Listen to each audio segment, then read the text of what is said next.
प्रदेश में लंपी का कहर दिन ब दिन बढ़ता ही जा रहा है। लाखों की तादाद में गौवंश लंपी वायरस से संक्रमित है, जबकि हजारों की तादाद में गौवंश की लंपी से मौत हो चुकी है। वहीं लंपी वायरस को लेकर पशुपालन विभाग के हाथ पांव फूले हुए हैं, क्योंकि विभाग के पास लंपी से बचने के लिए कोई प्रॉपर दवा नहीं है। फिलहाल पशु चिकित्सक गौवंशों को इनहेलर विटामिन सी या इम्यूनिटी बूस्टर जैसे ट्रीटमेंट देकर उन्हें बचाने का प्रयास कर रहे हैं।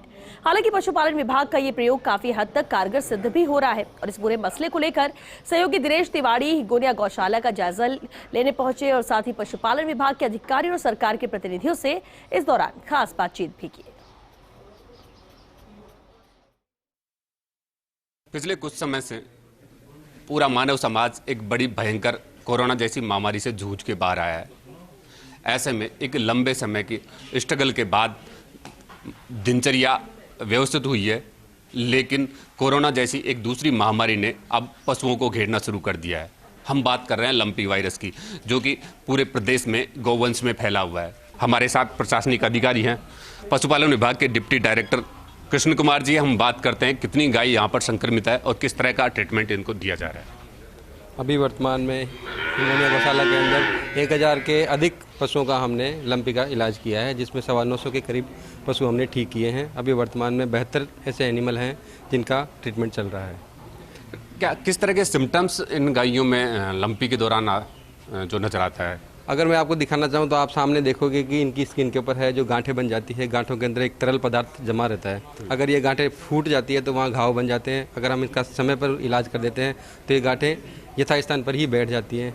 बॉडी में टेम्परेचर तापमान अधिक हो जाता है, सांस की गति तेज हो जाती है, मुंह से, नाक से, आंखों से स्राव बहना शुरू हो जाता है और पैरों में सूजन आती है। इम्यूनिटी बूस्टर के अलावा क्या कोई प्रॉपर ट्रीटमेंट इस बीमारी का, लंपी का कोई प्रॉपर इलाज? लंपी का प्रॉपर इलाज नहीं होकर के इसके सिम्टम्स के आधार पर, जैसे बॉडी में तापमान अधिक है तो हम उसके तापमान को कम करने के लिए देते हैं। उसके सांस में अगर कोई दिक्कत आ रही है तो हम उसके सांस की गति को कंट्रोल करने के लिए, आंखों से, नाक से कोई स्राव आ रहा है उस स्राव को रोकने के लिए हम एंटीबायोटिक का उपयोग करते हैं। हमारे साथ सरकार की प्रतिनिधि समाज कल्याण बोर्ड की चेयरपर्सन अर्चना शर्मा जी, हम बात करते हैं। जी मैडम, सरकार के स्तर पर किस तरह की पहल और प्रयास किए जा रहे हैं? देखिए, सरकार पूरी तरह से गंभीर है और हर स्तर पर इस गौवंश को कैसे बचाया जाए, आगे संक्रमण ना फैले, इसके लिए प्रयास किए जा रहे हैं। और जो हिंगोनिया गौशाला, यहाँ भी आप देखें तो जो निराश्रित पशु थे उनको ला करके उनका इलाज किया जा रहा है।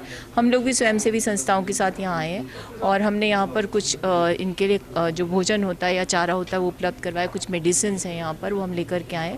मैं मानती हूँ कि आयुर्वेद में भी कुछ ऐसे प्रिपरेशंस होते हैं जिसके माध्यम से संक्रमण को कम किया जा सकता है, रोका जा सकता है। उसके भी हम एक फॉर्मूला लेकर के यहाँ आए।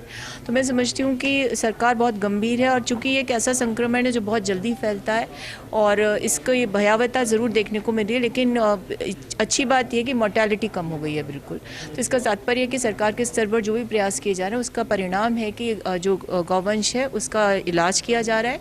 उसके कारण जो मोर्टेलिटी रेट थी उस पर नियंत्रण पाया गया है और जल्द से जल्द ये स्वस्थ हो, इसके लिए सारे प्रयास सरकार के स्तर पर किए जा रहे हैं। ये समाज कल्याण बोर्ड की चेयरपर्सन अर्चना शर्मा, ये खुद हिंगोनिया गौशाला विजिट कर रही है।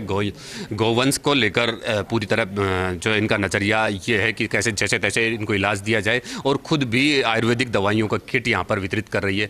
लेकिन बड़ी बात यह है कि ये एक इन्फेक्टेड वायरस है, कोरोना की तरह ये भी एक इन्फेक्टेड वायरस है जो एक दूसरे गौवंश में फैलता जा रहा है और इसी वजह से मौत का आंकड़ा 50,000 प्लस हो गया।